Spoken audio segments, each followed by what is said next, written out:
Ko. Parang isang araw lamang ang 7 taon ko sa Europa.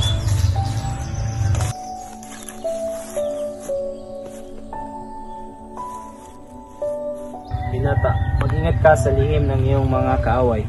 Anong nangyari sa iyong ama na way maging aral sa iyo? Patawad, Ginoo. Sa wari ko'y naging matalik na kaibigan ka ng aking ama. Ngunit, wala ako kahit ang aking ama ang may lihim na kaaway. So, madalas, sa sobra nating kapanatagan ay siyang nagdadala sa atin sa kapamakan. Hanggang sa huling hininga, ay ang amang si Don Rafael hindi pa rin makapaniwala sa nangyari sa kanya, na meron pa siyang nagtatagong mga kaaway. Kaya pala si Kapitan Tiago ay nag-aalangan sa akin na magsabi tungkol sa aking ama. Pero bakit siya nakulong sa piitan? Ano ang kanyang kasalanan? Ang tanging kasalanan lang ng iyong ama ay siyang pinakamayamang tao sa buong San Diego.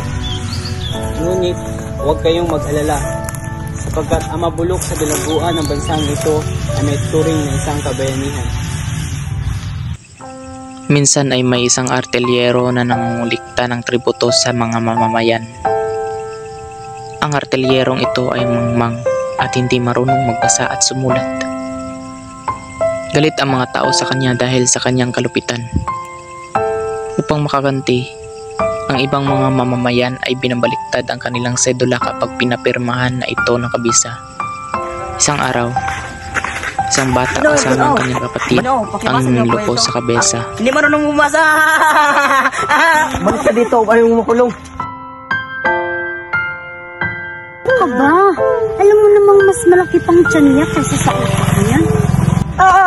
Wag po. Huwag mong saktan ng mga bata. Huwag kang pakalamiro.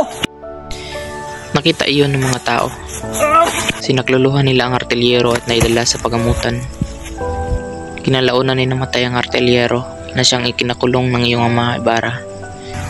Napakalupit ng sinapit ng aking ama. Ngayon ko lang nalaman ang sinapit ng mahal kong ama. Patawad, ngunit kailangan ko nang umalis.